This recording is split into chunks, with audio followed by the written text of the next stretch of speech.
দুদিন হয়ে গেছে তোমাদের সঙ্গে কোনো ভিডিও আমি শেয়ার করতে পারিনি। সময় আর পরিস্থিতির কারণে আমরা অনেক কিছুই ভাবি, এটা করব ওটা করব, তবে সেটা আর করা হয় না। যাই হোক, কেমন আছো সবাই? সকালে রান্না বান্না খাওয়া দাওয়া সবকিছুই কমপ্লিট, তবে আমার ঘরের কোনো কাজও এখনো করতে পারিনি। বাইরের কাজ করতে করতে আমি ভুলেই গিয়েছিলাম যে ঘরে আমার অনেক কাজ পড়ে আছে। সকালে আমার হাজবেন্ড ঘুম থেকে উঠে বিছানাটা কোনো রকম ভাবে গুছিয়ে রেখে গেছে। ছেলে মানুষ বিছানাটা উঠিয়ে রেখে গেছে, এটাই অনেক। চান করার আগে পর্যন্ত ঘরে আর আসা হয়নি। চান করে এসে দেখি ঘরের এই অবস্থা। প্রতিদিনই ঘরের এই একই অবস্থা হয়, আর প্রতিদিনই সেই একইভাবে ঘরটাকে আবার গোছাতে হয়। একটা সময় খুব বিরক্ত লাগে। আর আমার বরটা এত অগোছালো, একটা জিনিস বের করতে গেলে তার সঙ্গে সঙ্গে আরো দুটো তিনটে জিনিস বের করে রেখে সেগুলো সেভাবেই ফেলিয়ে রেখে চলে যায়। এদিক থেকে আলসামি হলেও মিথ্যে কথা বলবো না, আমার হাজবেন্ড আমাকে অনেক কাজে হেল্প করে। আজকে যেমন সকালে দেখেছে আমি ব্যস্ত ছিলাম, বিছানা তুলতে পারিনি, সে ঠিক বিছানাটা তুলে তারপরই কিন্তু সে কাজে গেছে। সে চাইলে বিছানাটা নাও তুলে যেতে পারতো। আচ্ছা, তোমাদের হাজবেন্ডরাও কি এভাবে তোমাদের কাজে হেল্প করে? জানি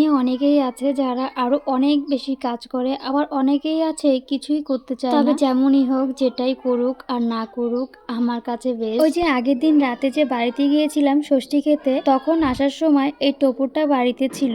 যখন মডেল সাজাতাম টোপরটা ব্যবহার করতাম। টোপরটা নিয়ে এসেছি, সঙ্গে বোন একটা শাড়ি নিয়েছিল, শাড়িটাও দিয়ে দিয়েছে। কিছুদিন আগে যে এক মামাতো বোনের বিয়ে ছিল, সেখানে সেই বোনের বিয়েতে রিসেপশনে আমার বোন পরেছিল আমার এই শাড়িটা। আমি সবসময় চেষ্টা করি আমার এই শাড়িগুলো উল্টো ভাবে ভাঁজ করার, কেন জানি না, এতে আমার মনে হয় শাড়িগুলো বেশ ভালো থাকে। তার সঙ্গে কোনো দাগ বা নোংরা হলেও সেটা উল্টো পাশেই হয়ে থাকে। আমার থেকে আমার গোদরেজটা এতটাই বড় হয়ে গেছে যে উপরে কিছু রাখতে হলে আমার চেয়ারের সাহায্য নিতে হয়। আসলে আমার গোদরেজটা বড় হয়নি, আমি অনেক ছোটটা না নিয়েও ওভাবেই ঢিল মেরে কিন্তু ব্লাউজ দুটো রেখে দিতে পারতাম। তবে ওই যে আমার একটু রোগ আছে, আমি কোনো কাজ গুছিয়ে করি আর না করি, যে সমস্ত শাড়ি ব্লাউজ গুলো আছে প্রত্যেকটা শাড়ি ব্লাউজের প্রতি আমার এত মায়া, সেগুলো যতক্ষণ না আমি সুন্দরভাবে গুছিয়ে পরিষ্কার করি ততক্ষণ কেন জানি না মনে হয় আমার শান্তি নেই। তবে এটাই হয়তো একটু বেশিই বলে ফেললাম নিজের ব্যাপারে, তবে এটা সত্যি। আমি যতটা পারি আমার নতুন শাড়িগুলোকে গুছিয়ে রাখার চেষ্টা করি। যদি কখনো তোমরা চাও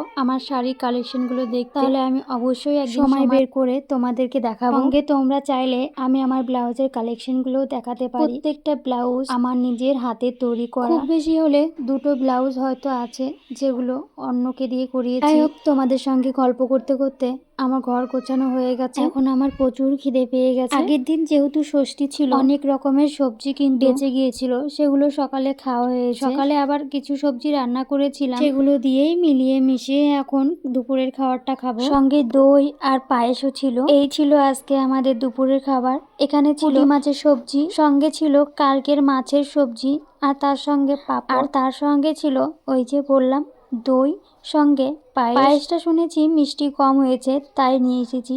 পায়েসে মিষ্টি বেশি হলে আমার খেতে একদমই ভালো লাগে না। তার সঙ্গে এতটুকুন দই বেঁচে গিয়েছিল, যে নষ্ট হয়ে যাওয়ার আগে আমি খেয়ে ফেলি। সত্যি বলতে আজকে দুপুরের খাবারটা একদম পরিপূর্ণ ছিল। এতটা পরিমাণে খেয়েছি, এখন এক গ্লাস জল খাওয়ার মতনও আমার অবস্থা ছিল না। আচ্ছা, তোমরা কারা কারা আমার মতো মিষ্টি জিনিস খেতে একদম পছন্দ করো? জানি বেশিরভাগই মানুষ মিষ্টি, পিঠা, পায়েস এসব জিনিস খেতে অনেক পছন্দ করে, তবে কেন জানি না আমি এরকম হয়েছি। আমার পিঠা পায়েস এগুলো খেতে একদমই ভালো লাগে না। দুপুরের খাওয়া দাওয়া সেরে একটু কাজ ছিল, যেটা করে এসে ভেবেছি একটু ঘুমাবো, আর তখনই এসেছে এক ভাস্তা, এখন তার ইমার্জেন্সি সেলাই করে দিতে হবে। যাই হোক, সবে চোখে ঘুমটা এসেছিল, প্যান্ট আর গেঞ্জি নাকি সেলাই করে দিতে হবে, সেটাই আবার করতে বসলাম। একবার যেহেতু মেশিনে বসেছি, শুধু এটা করে যে ছেড়ে দিয়েছি সেটা না, আমারও কিছু কাজ ছিল, সেগুলো আস্তে আস্তে করে নিলাম। দিন এত অলস হয়ে যাচ্ছি, এখন আর মেশিনে বসতেই ইচ্ছে করে না। সত্যি বলতে মেশিনে বসার পর কিছুক্ষণ পরেই এত কোমর ব্যথা হয়, এই বয়সেই কি আর বলবো, উঠে আর দাঁড়াতে পারি না। যাই হোক, কিছু করার নেই। কোমর ব্যথার ব্যাপারে তোমাদের কিছু জানানোর থাকলে অবশ্যই জানিও, উপকার হবে। আর ভিডিওটা আজকের মতো এখানেই শেষ করছি। চলো, টাটা।